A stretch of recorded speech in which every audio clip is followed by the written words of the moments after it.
Refrigeration won't keep food safe forever. Bacteria and mold grow slowly at refrigeration temperatures, but they do keep growing. For this reason, TCS food should be marked with a use-by date if the food will be kept longer than 24 hours.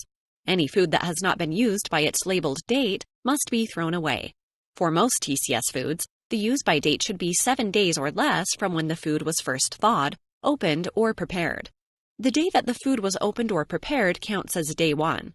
This applies to fresh-made TCS food and also commercial containers of food that have been opened. For example, if you open a package of deli meat that has a manufacturer's use-by date 30 days away, you must still mark the meat with a use-by date only 7 days from when you opened the package. Note that if you freeze the food after it is opened or prepared, the time that the food spends frozen does not count toward the 7-day limit. Foodborne bacteria cannot multiply while frozen. Keep in mind, though, that freezing does not kill these bacteria. When the food thaws, the bacteria will continue multiplying, so any time that the food spends thawed, whether before or after freezing, does count toward the 7-day storage limit. With foods containing multiple ingredients, base the use-by date on the oldest ingredient. Let's look at 2 examples. First, a chef prepares custard on Monday and labels it to be thrown away the following Sunday, 7 days after it was made. On Thursday, she makes eclairs, using the custard made on Monday as filling. What use-by date should she write on the eclair label?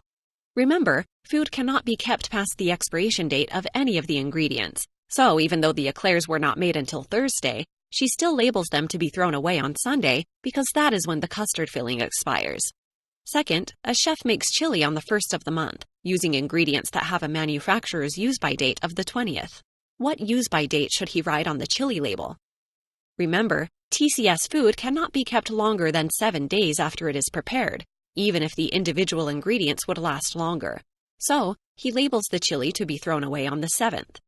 In grocery stores, date marking becomes a little more complicated because customers have almost constant access to the food you sell, and you also have to deal with use-by dates set by manufacturers. Have your workers check the product dates on the shelves regularly and pull any foods that are past their use-by dates. Displaying such foods could give your store a bad reputation. Even worse, a customer could buy and eat food that is past its shelf life, which could make them sick. If you work in a grocery store, put extra effort into monitoring the freshness of your food.